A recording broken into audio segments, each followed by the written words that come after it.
Good morning. I appreciate you coming out, and I want to apologize up front. I caught myself a summertime cold, and those are never fun, but thanks for coming out.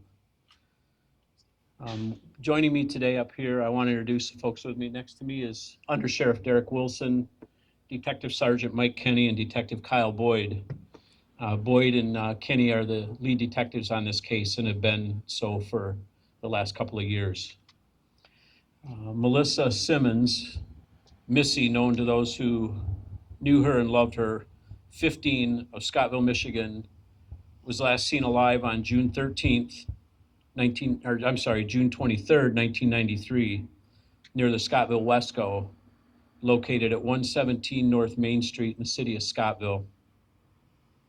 Melissa's body would later be recovered in the Pere Marquette River, west of the Indian Bridge off Reek Road in Custer Township. This press conference is to update the public and media on the investigation as information about the recent exhumation of Melissa has been circulating on social media.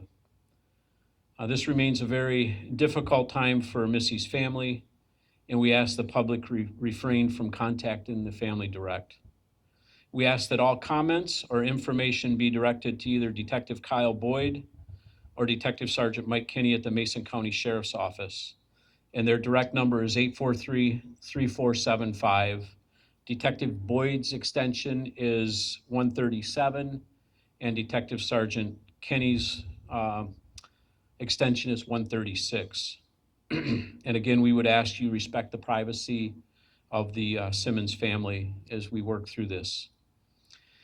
It is my hope that members of the media will understand following this brief conference, questions will be very limited so as not to compromise the integrity of this case or inadvertently reveal details that investigators feel must be kept confidential.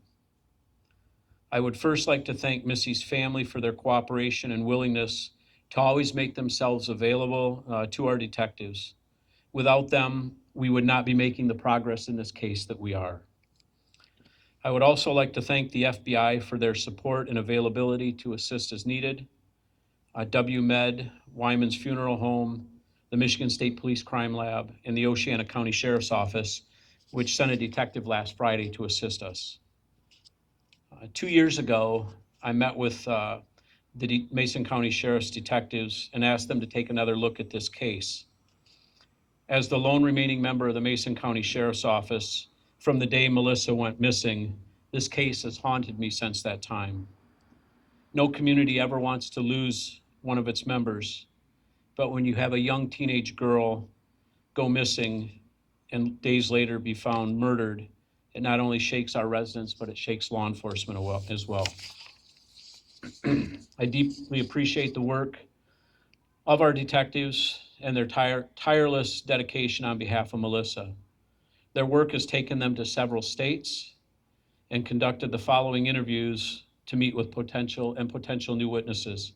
In the last 2 years, these two detectives have re-examined every piece of evidence, reviewed every photograph and video taken from the original investigation. They created a timeline surrounding Melissa's disappearance. They worked closely with medical and DNA experts. They reviewed medical examiners' reports and re-interviewed the medical experts as well. They re-interviewed witnesses, eliminated individuals, and followed up on tips, conducted over 100 interviews, and including individuals who had never been interviewed before. Investigators developed additional persons of interest in Melissa's death. They submitted evidence for advanced testing, which was hand-delivered by Detective Boyd to a crime lab in Virginia, where a DNA profile was established and additional testing continues. With all this work, investigators determined it was necessary to exhume Missy's body from the Pere Marquette Cemetery.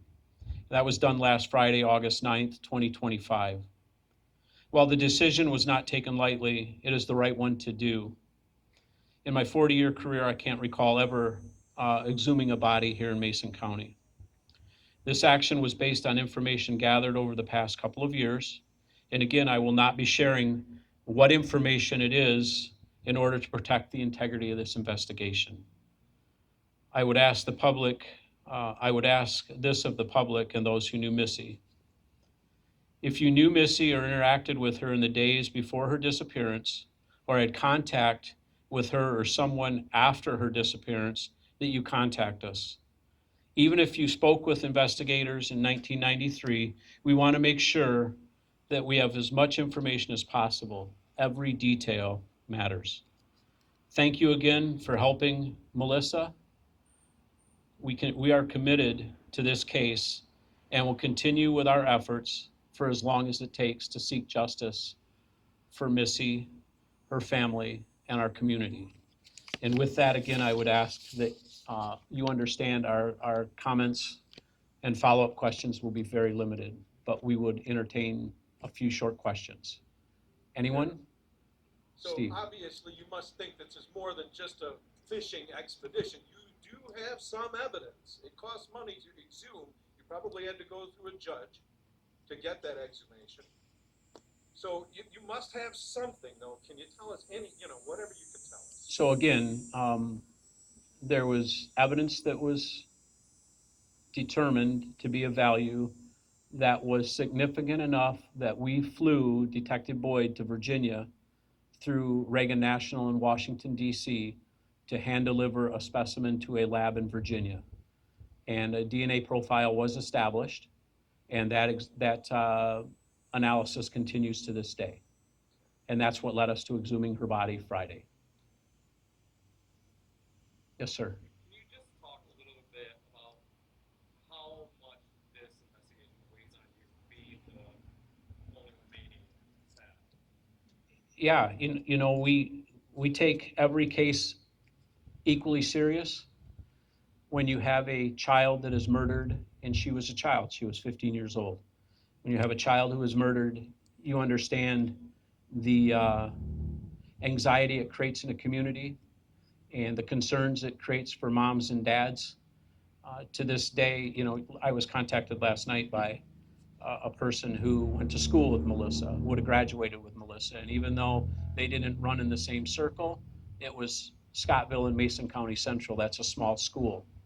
And it weighs heavy on folks. So it's a commitment we have. And being the only remaining member of our office, when my days are done here, I really hope the case is solved before I choose to retire when that time comes. But if not, I know that these guys, the undersheriff and our detectives, will continue to move forward with this investigation. Does the family still come forward and ask you about this then? Yeah, our detectives are in contact with the family quite often. Chris? Was it a review of the evidence from your department that moved this a little bit faster, or was it a tip from a community? No, it was the detectives moving forward with the case. Can you elaborate at all on that, what they might have found, or No, we're not going to get into what that evidence was, but it was significant, and it warranted the detectives coming to me asking if we would fly them to, or fly Detective Boyd to Virginia, and it was certainly significant enough. It was a risk we took, but there was a DNA profile that was established. And when you mentioned DNA profile, is that because the individual might be there, or is the FBI center which is analyzing this information? It was a profile that was established by the center in Virginia. I do appreciate you coming out. We get a lot of our information that we want to get out to the public is shared through our media outlets. And I certainly appreciate all of you coming out and taking an interest in this case. And again, if anyone has information, we'd ask you to reach out to our Detective Bureau, and I'll give that number to you again. It's area code 231-843-3475. Detective Sergeant Kenny's extension is 136, and Detective Boyd's extension is 137, and we'd ask you to reach out to them with any additional information. Thank you. Enjoy the day.